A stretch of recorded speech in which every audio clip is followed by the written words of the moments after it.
साथियों, मैं आप लोगों को सबको कहना चाहता हूँ, यकीन नहीं करेगी, ये करना जारी रहेगी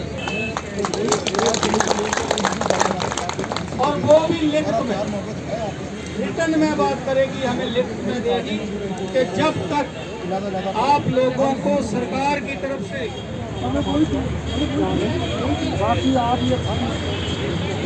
परेशानी क्या है, गवर्नमेंट क्या चाहती है इसमें कि हम लोग यहाँ से निकल जाए? हम निकलने वाले नहीं हैं, हम पक्के हिंदुस्तानी हैं और हम इसी जगह पर रहेंगे। हमारा हक बनता है, जिस जमीनों पर हमने 100 साल हमारे बुजुर्गों ने दे दिए, हम उस जमीन को छोड़ के जा नहीं सकते। कास्ट वाली जमीन है नावली, आप भी कह सकते हैं ये कास्ट वाली ज़मीन है, क्या गवर्नमेंट उस पर भी हम लोगों को रियायत देने वाली है जो हम सदियों से जहाँ जा रहे हैं, या वो भी हमारी कास्ट वाली जिससे हम गुजारा कर रहे हैं? हमारे बाल बच्चे हम वहाँ कास्ट करते हैं, हमारे मवेशी का चारा भी वहाँ से पैदा करते हैं और अपना चारा भी वहाँ से पैदा करते हैं। उसमें जो हमारे लिए कुछ हो रहा है क्या? सारे एक नाश करता है, जो आए वो मिलाए एज रिगार्ड्स की कमर्शियल इस्टेब्लिशमेंट की बात की, या फिर कुछ रेगुलाइजेशन थी on the pattern of earlier regularisation, उसमें हमने कहा था कि this is sent procedure of the government, they need to represent and the committee को requested to represent through a memorandum. वो अभी तक अवेटिंग है। मैं आज दोबारा रेस्पॉन्ड करूँगा कि उस मेमोरेंडम को without further delay for consideration under norms DM को दिया जाए, और इसके लिए मैंने कहा है कल 12 बजे से पहले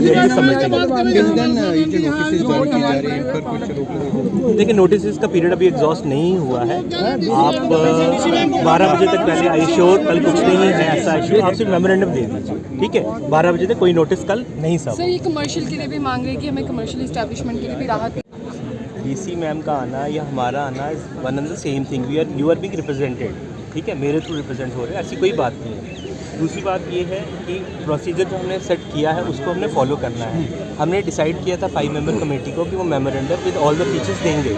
जब तक आप वो नहीं दोगे, आपकी वर्बल चीज़ों पे सेम चीज़ दोबारा लोग इकट्ठे हो रहे हैं, पैनिक हो रहे हैं। आप जल्दी से रिप्रेजेंट करें और इसको ख़त्म करें, ले करें फेयर्स को, things will come out in black and white. तो आप डिले मत कीजिए, विजिट करेंगे, ये फ्लैग किए गए हैं कमेटी की तरफ से, कमेटी ने कहा है हम ड्यूली रिफ्लेक्ट अपॉन करेंगे, तभी हम इनको इंतजार कर रहे हैं उस चीज़ का। आप कर दें। एलजी साहब ने कहा 10-15 मरले के साथ छेड़खानी नहीं होगी, एज पर सुनील शर्मा जी के स्टेटमेंट। क्या आप एडमिनिस्ट्रेशन के पास भी ऐसी कोई इतला निकल कर आई है कि 10-15 मरले के साथ आप छेड़खानी नहीं करेंगे, जो रेजिडेंशियल है, रिहायशी मकान वगैरह हैं, जैसे एलजी इंतजामिया कह रही है? ये पॉलिसी मैटर है, इसके लिए आप मेमोरेंडम दीजिए, तभी आपको डेवलप ऑन किया जाएगा कि क्या क्या फर्दर मोडालिटीज़ हैं, आप रिप्रेजेंट करें। क्या अभी एलजी